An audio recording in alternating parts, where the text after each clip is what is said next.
we have an update to this post that I did about a week ago. She asked the question, would I be the a-hole if I divorced my husband just for asking to be polyamorous? They've been married for just over a year and together for 4, and he's already asking to open up the marriage. And I honestly didn't know and understand that there's a difference between polyamorous and open. But what she is describing is definitely an open marriage. And she has said no. But she says, out of the blue, he sat down one night and said he wanted to talk about something. I thought it was just something minor he was frustrated about, or a bad day at work or something. Instead, he talked about how he found out his best guy friend and his wife are polyamorous. He and his best friend have been talking about it more, and he thinks he might like to try it, and wondered what I thought. I felt instantly sick to my stomach.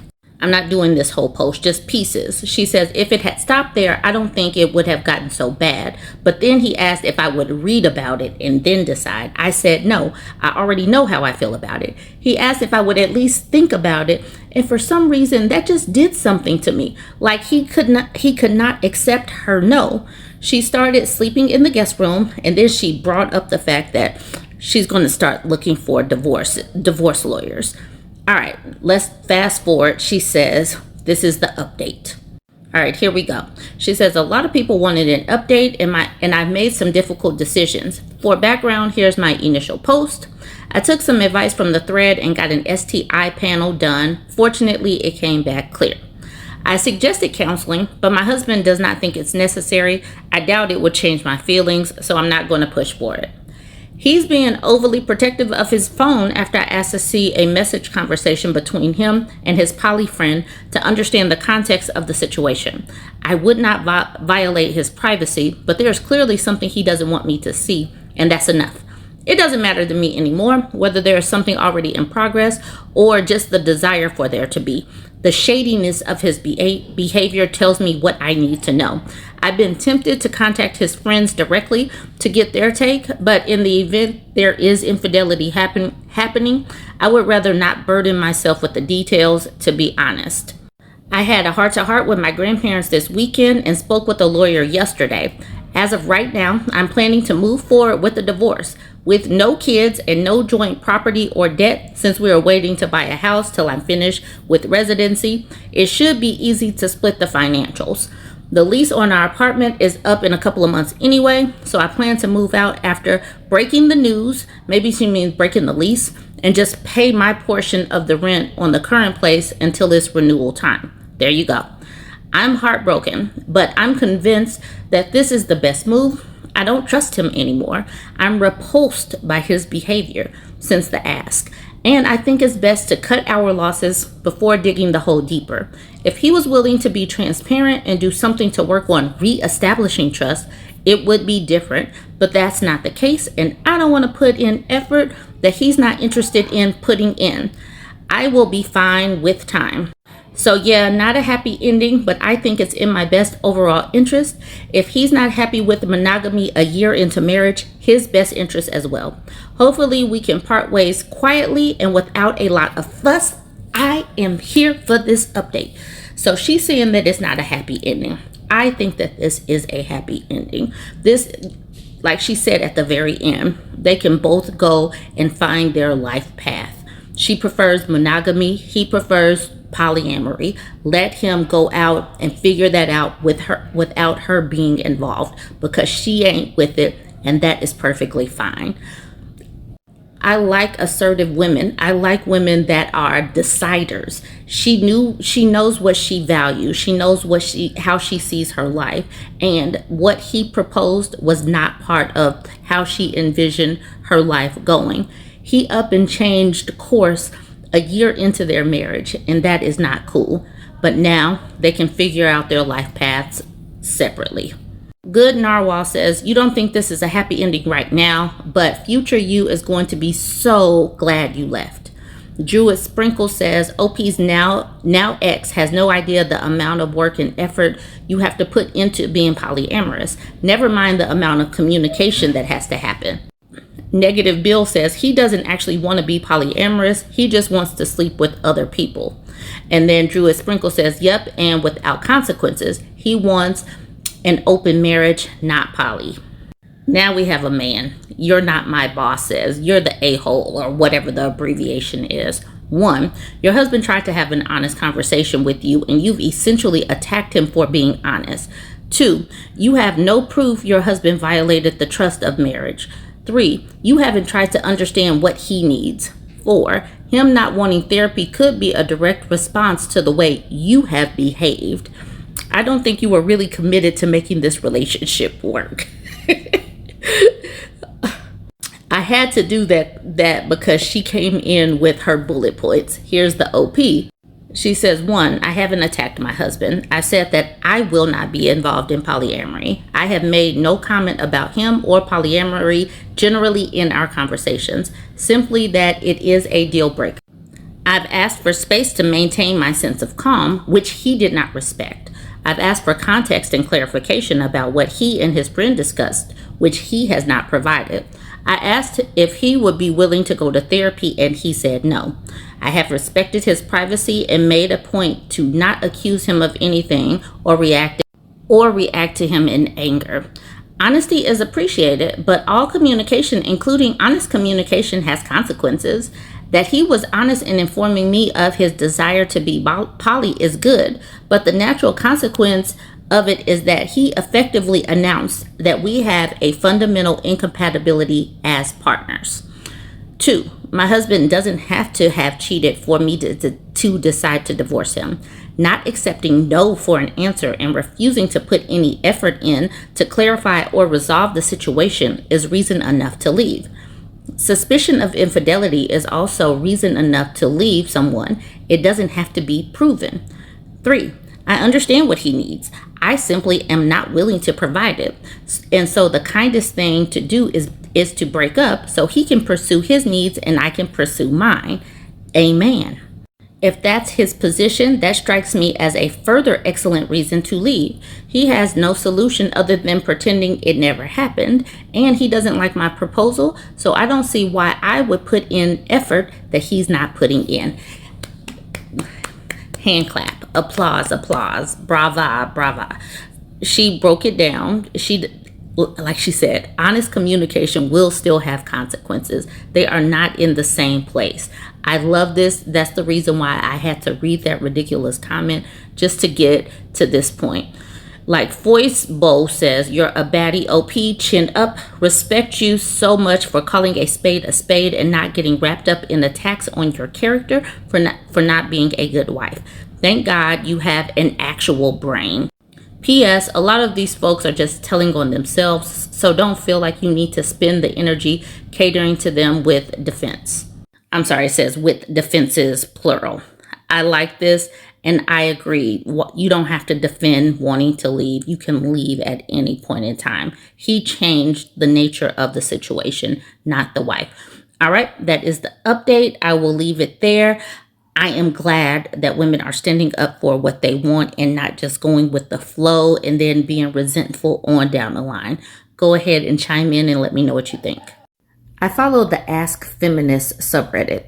This person asked the question, what is feminism doing to establish a modern male role that's actually livable?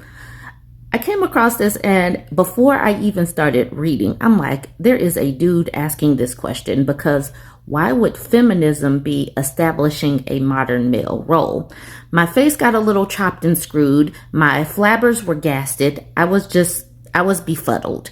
But let's look at the post and see if this person makes it make sense. And before I get started, tell me, what is your facial expression as we read that question together? What is feminism doing to establish a modern male role that is actually livable? Tell me what your reaction to that question is. Let's look at the post. One important aim of modern feminism is to replace traditional gender roles with more contemporary ones.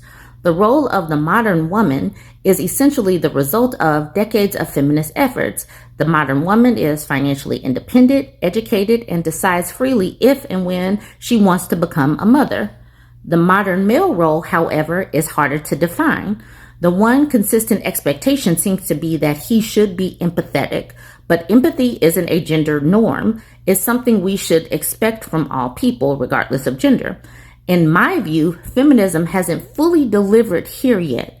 Many will now say, why should feminists care about men's roles? Because they claim to. We do? Excuse me. Feminists often say that dismantling the patriarchy also benefits men. And I actually believe feminism can achieve that. But lately, I keep encountering this underlying attitude from feminists. Why should I do anything for men? Here's the point that might not sit well with everyone, but I think it's important to talk about.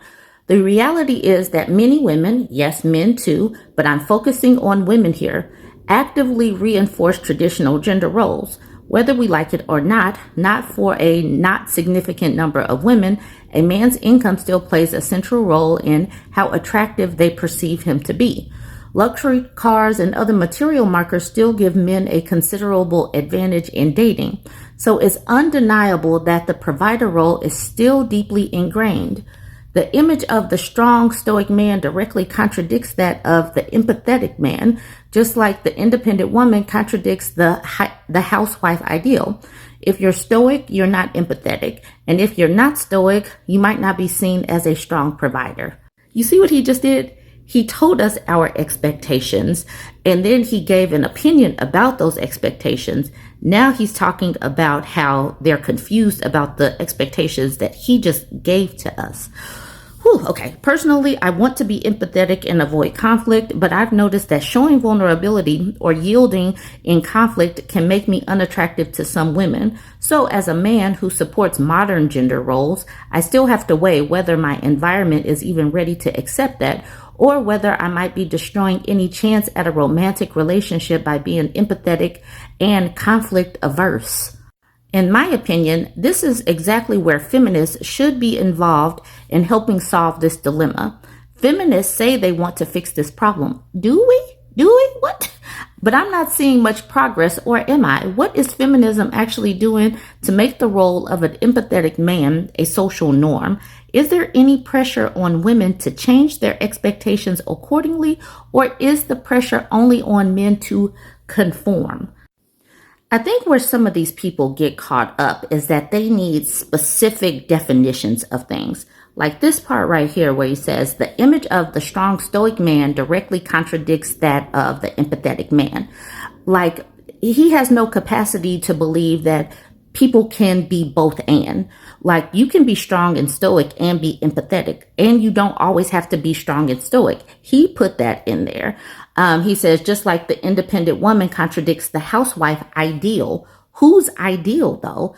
Like before I became a mom, and you can be different things at different times where it's necessary. I've been an independent adult before I got married, right? And then when I needed to fall into the stay-at-home mom role, I fell into that. And then when I needed to fall into, the mom that is making some money because I now have a work from home gig, I fell into that. What people need to do is learn how to adjust to circumstances. When you want to paint yourself into such a tight box so that you hit these markers, that is where things go wrong, because that might not even be your strong suit. And then working to conform is tiresome. And that is where we talk about the patriarchy harms men.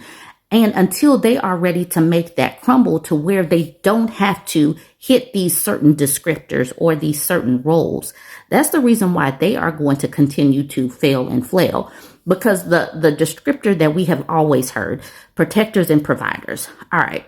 Protecting from who? Other men, but they won't go that far to speak to that. They won't go so far as to say that they need emotional intelligence so that they can control their anger, because they don't see emotional intelligence as something to strive for. And we talk about they have put the protector and provider for forever and forever. But sometimes a provider is what are you providing in the home? What kind of support are you providing in the home? Taking care of the kids, taking care of what needs to get done as far as chores. That's also a part of providing. Providing to them is simply about finances. They have painted themselves into these boxes and can't fathom taking away these boxes and just finding someone that you are attracted to, that you want to love and support, and falling into the roles that make the relationship and make the family work. Like he's still needing something specifically drawn out. And he's asking feminists to do this for men. And I just don't know how we get to that point. But let's look at some of the comments, because many of the comments, they speak to the confusion that I'm feeling right here. This is me when I saw this. I'm like, yikes. Why the F would feminists be taking this on? Like, why would you fix your fingers and brain to ask us this? So that's what I said to him. At the time of me making this video, he had not yet responded. Inevitable Yam says, why do you think feminists should be defining a man's role? Especially because it's not like they listen to us even if we tried. Even the slightest, hey, maybe old-fashioned gender roles aren't serving people anymore gets met with insane backlash. Instead, what if, now hear me out, this is going to make your brain stretch to new heights? We just didn't try to have any kind of gender roles. What if everyone is an individual and gets to determine their own lives, captain of your own ship and all that? What if that's what feminists have been saying this whole time? Like, mind blown. Stop trying to put us in boxes and let people live how they want to live. How about that? Nani says, this guy typed it all out over empathy. Apparently it's too much and turns some women off. Empathy. We aren't getting anywhere, sadly. Bananaphilia says, my feminist view is that we don't need gendered roles. I tell my daughter that she can be anything she wants to be. I tell my son the same. Callie the cat says, what if I said nothing? What then? The person at the bottom says, you would get points for honesty. And then Callie the cat says, I'm just so tired of men rolling in here and demanding we prove we're working super hard for whatever their pet cause is, or else they won't support feminism or whatever. And then H says, I haven't done this. I think the point OP was trying to make was that being a male who follows these feminist ideals is generally disincentivized by women, and which end of the mutual exclusion is preferred. But if you choose to interpret me agreeing with you as a personal attack, then that's your prerogative. I highly doubt that any men that come into these feminist subreddits have actually read anything that has to do with feminism. They tend to equate anything that women are doing with feminism, and that's really not feminist, because not even all women are not feminists. Simply being a woman doesn't make you a feminist. It really doesn't. And these people really don't study anything. I have no idea what that means. And what are women disincentivizing? Women just want to have safety, security, and opportunities for women and girls. What is this? And we don't want to be boxed in because of the patriarchy and these traditional roles. And like Mixtrix says, my feminist self is wishing men would do their own damn work around this instead of expecting us to fix everything for them. I'm going to end with Microfishy asking, why won't mommy wife just tell me how to be a big boy? Or why won't they just write out a list? Why won't they tell me play by play how to go to the grocery store? Why? This is not on us to answer. The whole thing is feminists are saying we don't want these boxes. We don't want these traditional roles laid out for us. And then for them to come in and say, okay, cool, you don't want those roles. What roles do we take on? And they just can't grasp there not being some defined bullet points to just hit and do. And some of us are saying, just figure out what you want in life and be the best version of that. And then they're like, well, how do I do that? It's like, dude, that is not for us to figure that out. Specialist Echo says, still waiting for you to defeat the patriarchy without changing men. But it's not up to us to change. It's up to them to change. If they have to recognize that there is a problem and want to change and then do it for themselves instead of waiting on an external force to make them change. Anyways, y'all join the conversation. Let me know what you think about this. I thought it was interesting and kind of confusing, but you let me know what you think. Princess Mindful shared this post from the neighborhood. She captioned it with, "This is so terrible. The fact that he never even considered getting his own kids ready for school is crazy. I'm glad and in full support of the birth rate being at an all-time low." I'm glad that women across multiple social medias are saying very similar things and for similar reasons. And I'm going to show you what this man tweeted. But the neighborhood said, and these the men y'all giving up rights to be with. Let's look at what Street Lawyer said in these messages. I'm sorry, these are tweets. So Street Lawyer says, can a woman get her kids ready for school without shouting? Please recommend ways to do it for me because my wife shouts too much. Mama Girl says, assisting is the key. She's probably frustrated from doing a lot. Getting kids ready for school is a lot. And then Street Lawyer says, I will consider doing that going forward and see the result. Thank you. Like, keep in mind that peen havers are the most logical leaders since they were born with peens, and supposedly that means that they are the head and the leaders and all of that. And he didn't even think that maybe he should step in and do some of the school get-togethers or whatnot, the get-readies. Like, you know what? If you're a leader, if you live in the same house, you can't see that someone is frustrated. Like you can't read the room at all. Do these people live in the same planet? Do they live in the same parallel universe? I don't get how people are this clueless. It took someone suggesting assist. He's like, whoa, what is this? Some of the other comments, Lottie Di says, I will consider the supposed man of the house. Stay says, and marrying. Renita says, and the get her kids ready was also telling. Midwest Yah says, the fact that he didn't even consider helping as the first step completely threw me. Addison said, not me. I have sense and listen to women who are single, happy, and not male-centered. Mango Butter says, sick. It sounds like shouting to him because she up getting the household together and he's still in the bed.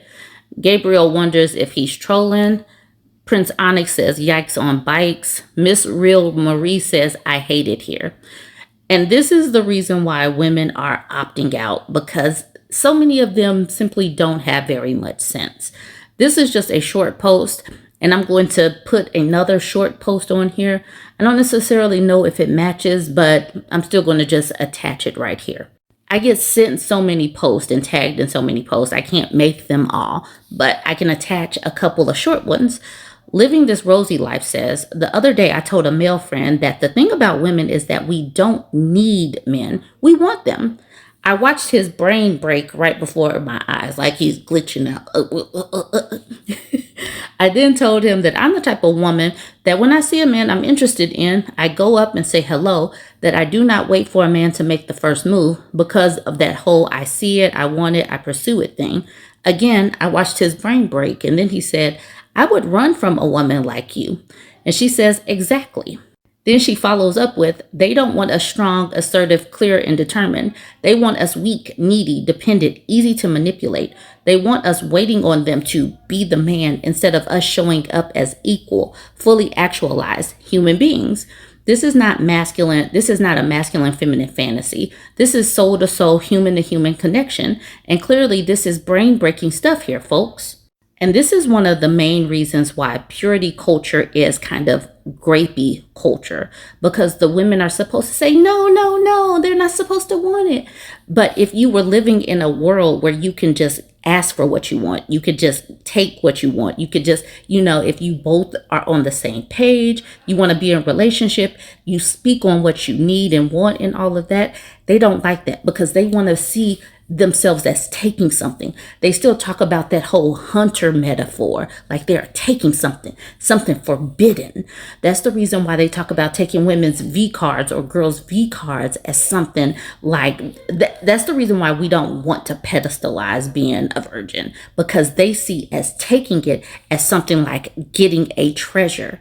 But when there is a woman that knows what she likes and what she wants, they shy away from that because they want to be seen as taking. They don't like that whole consent thing. They like coercion. And with that, I'm going to leave it there. There was literally only 2 screenshots with that post, but I thought that we should discuss that too. Let me know what you think about those two. I saw this yesterday, and we get enough posts that are just enraging. So let's get to something that'll make you giggle.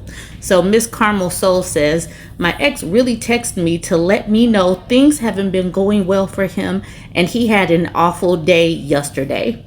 She says, I don't give an F, and I hope it gets worse.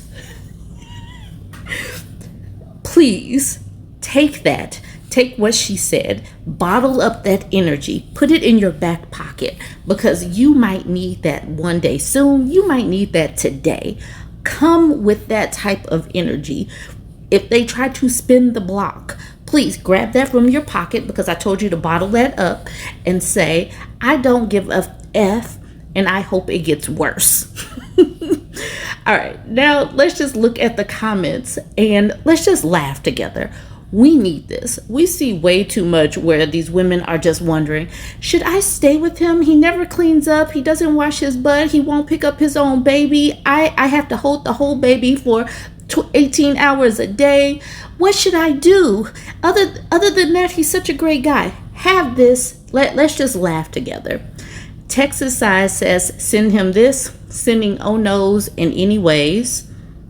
Ja Honey Dip says, I hope this is how you rolled over afterwards. And Miss Carmel Soul says, and did. And Ja Honey Dip says, good, cause sir, what? Sultry Q says, this tickled me because I wish the same on my ex, quick, fast, and in a hurry. Miss Carmel says, expeditiously. We're wishing them the worst. Angelique says, the grass is always greener on the other side in their heads, not realizing the grass is greener where you water it. Miss Carmel Soul says, talking about, can we date again? And I make you fall in love with me again. Boy, I saw the last woman you was with. Y'all look like brothers. Angelique says, not brothers. We are in retrograde. They always try to come back, especially during Mercury's. I love when God removes those from our lives. We were holding too much space that will never do the same for us. Reroute it, but they think they have the upper hand in the situation. They do not. Please, like I said, take that energy we're gonna bottle it up, put it in our back pockets. Don't let that leave. If you don't have any pockets, put it in your purse, put it in a fanny pack, put it somewhere. Just a couple more of these comments. The Tanya Hale says, I love you so much, laughing my butt off. Now, El Capitan Bori says, why you let this fool still have access? I let them text bubbles go green. And Miss Carmel Soul says, he has a new number. I thought it was my cousin playing on my phone, but I saw his sister walking a few weeks ago, and I let her butt walk, so maybe it's my karma. Her Melanin Magic says, ma'am, this kind of petty, chef's kiss. And exactly why you should look the other way when a 5'3" mighty menace be giving folks the business at work. I will say, as a woman who is barely 5'1", yes, us shorties can definitely be a menace. I bet y'all thought that I was taller than almost 5'1". I am not. I am a short menace. Hopefully you got a chuckle out of this, because like I said, this is the energy that we need. Let me know what you think. I did a whole video talking about what Dr. Shante said, but I'm going to read this caption one more time saying, why are white men so angry? Systems of privilege don't make you stronger. They make you dependent. While the marginalized develop resilience, creativity, and adaptability through struggle, privilege breeds entitlement and fragility, and when fragility meets reality, it predictably responds with rage. You can't socialize one group for survival and another group for ease and expect them to develop the same skills. The snake is eating its own tail. Now, I'm starting with this quote because I'm about to share a video from this man, and he is talking about how he does not answer questions because of the way he's living. You can tell that he is a successful man, and he is living it up. And some people want to pinpoint What is the reason? Why did he get successful? Did he fall into some money? Did he get lucky? And if they don't have the answer, some of these people, some of these groups that have privilege, they get jealous, they get insecure, they get filled with rage because they don't think that somebody that is in a marginalized group should be living the same or better than them. So when you don't have something to pinpoint, like I made it because I'm incredibly tall, or my parents did this, or whatever, when they can't figure out why you're successful and you're not supposed to be because you're part of a class that they deem to be lesser than, it fills them with that rage. And this is the reason why the whole anti-woke and the anti-DEI is such a thing, because you're not supposed to be living well if they don't deem you to be a person that should be, if you've gotten to higher echelons. So go ahead and watch this video and tell me. I believe it matches perfectly with this situation where they're seeing marginalized people climb up a little bit higher, and they're feeling a type of way about it. All right, watch this video. When we talk and people ask you, what is it that you do? People always say, oh, look at him, he's so fancy. He's in City Hall, he's traveling, he's doing all of these things. What does he do? And what's your answer? Oh, no, I don't. No, I don't. And so what do you mean by this? Like, we know that you earn money. Yeah. We know that you do things. Why do you answer people why do you say to people that you don't? It's multi-layered. From a general standpoint, I think we spend way too much time quantifying people by what they do instead of who they are. We spend an extraordinary amount of time discovering what corner do you live on. Is it a terrace? Is it a penthouse? Is it a this? Do you have the right doctorate? How many schools? How many degrees do you have? How many penises up and down your arm, if you will, and that triangle? It's a lot. And for me, it demeans the human value of a person, and we don't actually know who a person is by those things at all. We only can quantify how much they have. So for me, it was a response first to say, you're not going to be able to put me in a box that figures me out as a checklist of, oh, you've checked these right boxes and therefore you have the right to exist as you do. But rather you would have to get to know, force you into a ponderment, if you will, of who is this guy? Secondarily, as an African-American man, we are forced to quantify and qualify how we exist by education, by finance, by bloodline. There's just all these extra barriers. And so I find when a person has the apparent privilege that I exist with, that it really bothers people. And I won't have to name those people, you'll understand who they are, but it bothers people to feel like they cannot attribute your success, your privilege, your ability to move freely to anything that they have co-signed as okay. So if I had 17 degrees from 9 different universities, of which 8 at least were Ivy League. If I had, my father was King Osami III of X, Y, and Z.